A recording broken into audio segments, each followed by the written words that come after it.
on to question 7. Looking back at your preliminary task, what do you feel you have learned in the progression from it to the full product? Okay, so let's look back at the preliminary task now, where we learnt a variety of filming techniques, including shot reverse shot, which is a technique where one character is shown looking at or talking to another character who is often off screen, and then the other character is shown looking back towards the first character, and so on and so forth. We also looked at match on action, which is the process of a series of shots following one subject. It refers to film editing and video editing techniques where the editor cuts from one shot to another view that matches the first shot's action. A good example of this is filming someone walking through a doorway and continuing that shot from another angle at the other side of the door as the subject continues to walk through it. The 180-degree rule, which is useful when you are filming with a variety of different shots of movement, for example, somebody walking down a corridor. It's important to keep the direction that the subject is walking in the same. By using the subject's journey as the 180-degree line and keeping all shots on one side of that line, all the shots will show the subject walking in the same direction from different viewpoints. We've got a good example of that here in our floor plan from our preliminary task. If you look at the line in both the corridor and the classroom image, you can see what we've drawn out our 180-degree line and keep the majority of the shots on one side of that line. Okay, so next we move on to planning for the real thing.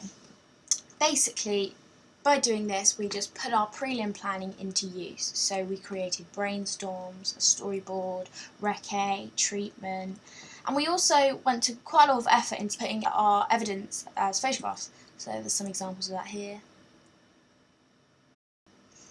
Okay, the next thing that I've learned throughout this process is teamwork. Okay, so first we've got commitment, and by that I mean that we were working as part of a team, so we weren't to miss deadlines, we weren't to miss meetings.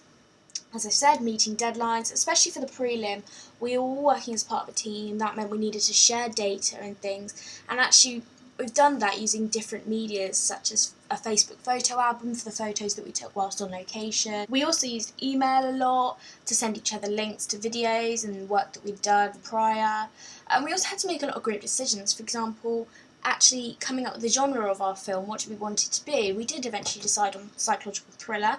We also had to make decisions such as font styles, who would take part in the film, be actors, things like that.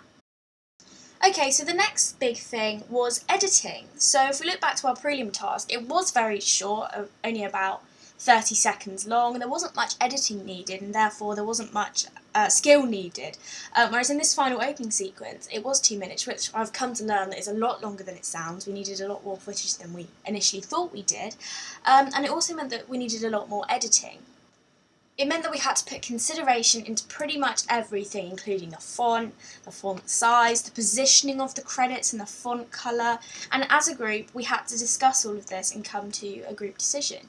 We also needed to decide how we would make our flashbacks particularly obvious so that they would stand out and that the audience would be fully aware that they were in fact flashbacks.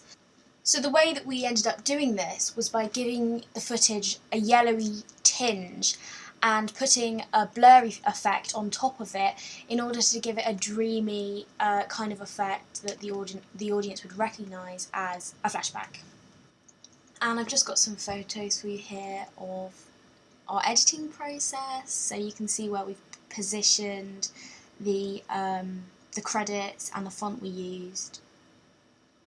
Okay, so another thing that I've learnt throughout this process has been about production companies. So when creating our studio logo, we had to create a production company, and of course in our prelim task we didn't have to do this, but it meant that we had to research into smaller production companies, and I ended up producing a studio logo for our group using Adobe Illustrator. These were some of the original designs that I'd come up with.